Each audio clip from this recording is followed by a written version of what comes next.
Okay, so now that we're done with demand, let's go on to supply, which is going to be very similar in a lot of cases.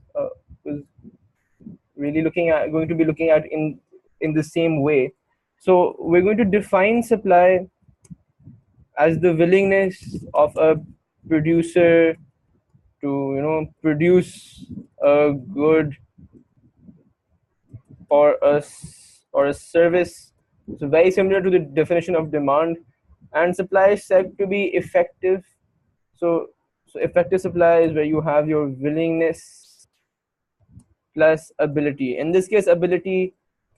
In the case of demand, we were talking about sufficient income. Here, we're going to be talking about factors of production. So if you have factors of production, if you remember the four that used to be there, so land, labor, capital, and enterprise, then you do have the ability to supply, right? Um, just like you had a law of demand, you will have a law of supply. So the law of demand used to be how price and quantity follow an inverse relationship.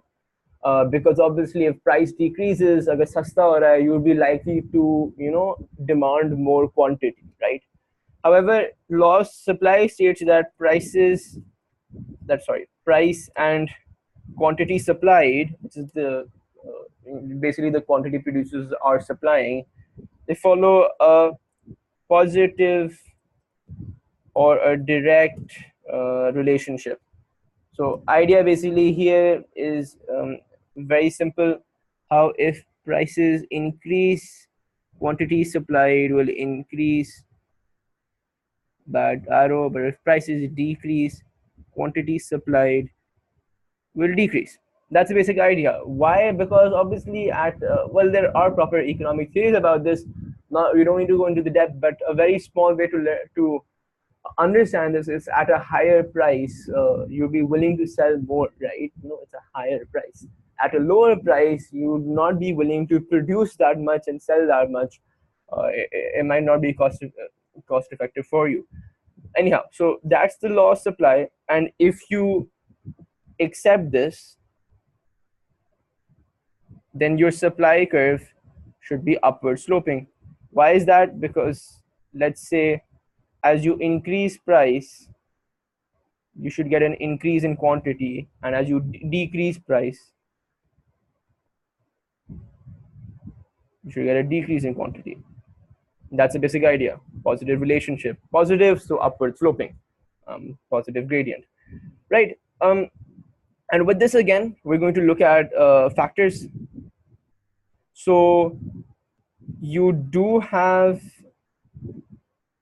factors. If you look at factors affecting supply, you do have either, let's say, you have price as a factor, and B, you have non-price factors. Now I'm not going to go not going to spend too much time on this, because again, you remember price used to lead to extensions or contractions, and these were movements.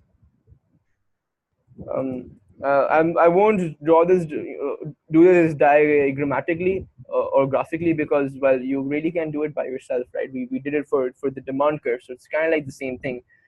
Basically, what we've done here, if you look here, like if price increases, you'd have a movement along the supply curve, so that is an extension in supply. If price decreases, quantity supplied is less, and you have a movement downwards, so that is a contraction in supply. With non-price factors, again, these are more important. These cause, if we write this down, so these are going to be the ones that cause shifts and actual increases or decreases in supply. So let's go to a new slide for this. So we have our non-price factors, and as I stated before, these are the ones that actually cause an increase or a decrease in supply, as opposed to just causing an extension or a contraction. And these are the ones that are going to shift supply. So if it's an outward shift, that is an increase.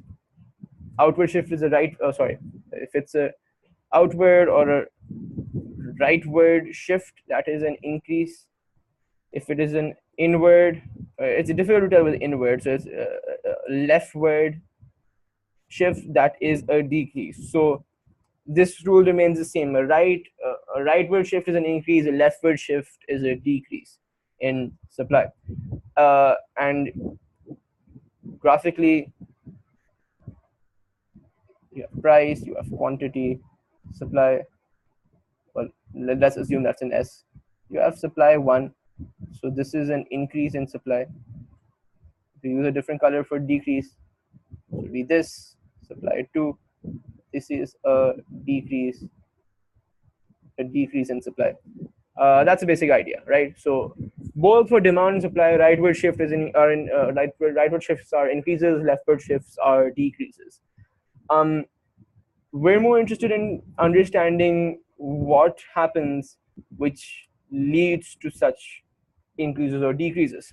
So the first is your cost of production. If you know if cost of production increases, that's going to make it more difficult for you to supply, right? So you're going to decrease the amount, decrease supply, which leads to a leftward shift. And if cost decreases, then you increase supply, rightward shift. Why would cost increase? Cost could increase, because the price or the in of factors of production increases, as simple as that. So for example, if the wage rate goes up, then your cost of production would increase because you have to pay labor more, so supply would decrease.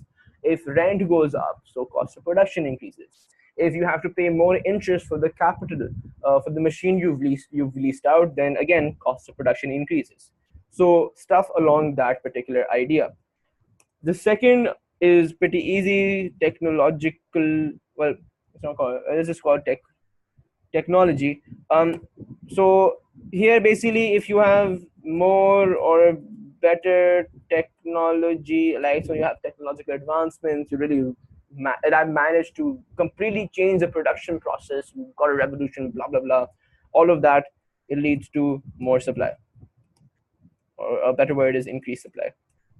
This is a pretty simplistic factor, so it's not going to get you a lot of marks, but you do mention it.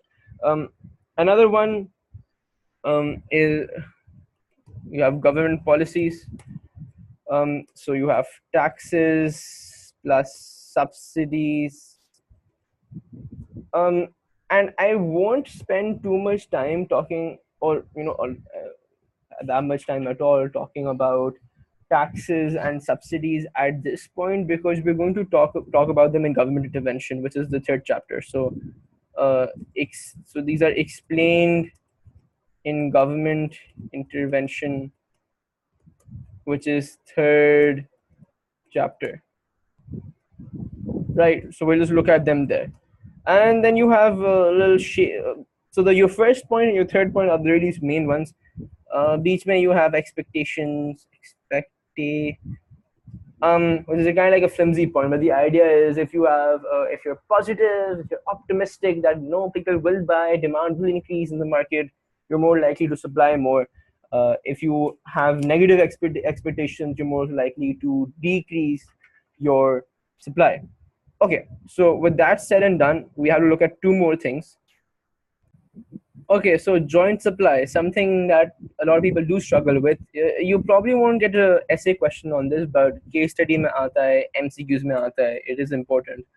So we define these goods as those where the production of one good automatically leads to the production of another. So if you're producing one, तो दूसरा भी produce हो जाएगा. For example, if you take example, so if you're producing beef by killing the poor cows, then you're going to have cow hides, right?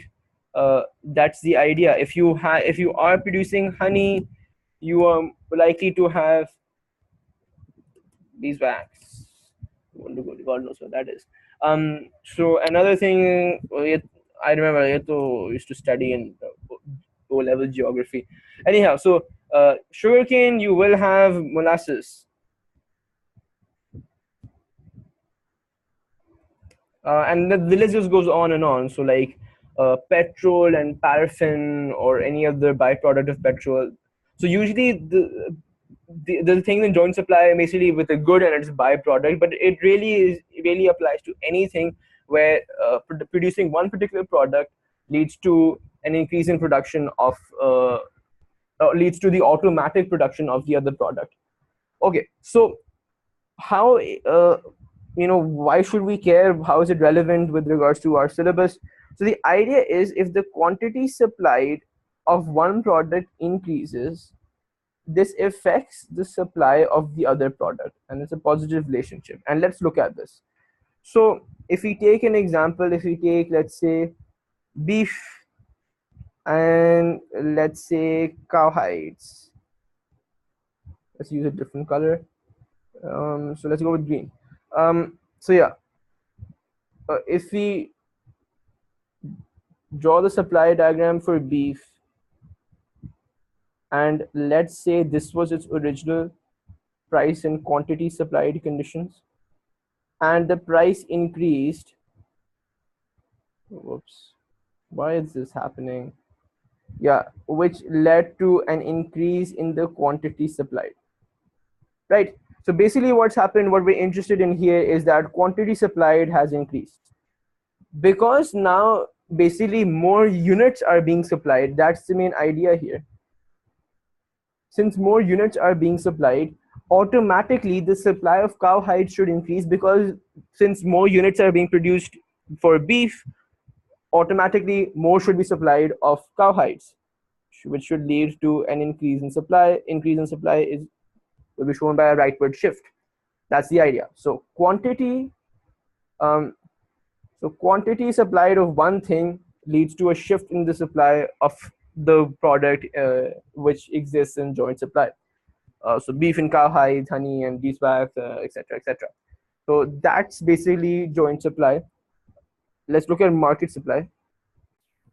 And to be honest, market supply is really the same as market demand. So basically, you add all the quantity supplied, the quantity all the different producers are willing to supply at a particular price.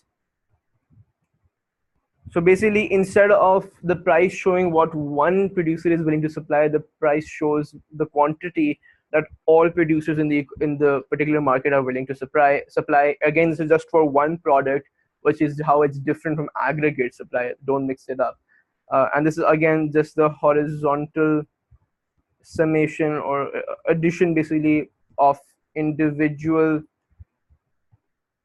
indiv- of individual firms' supply curves. And that's basically it. And we're done with supply.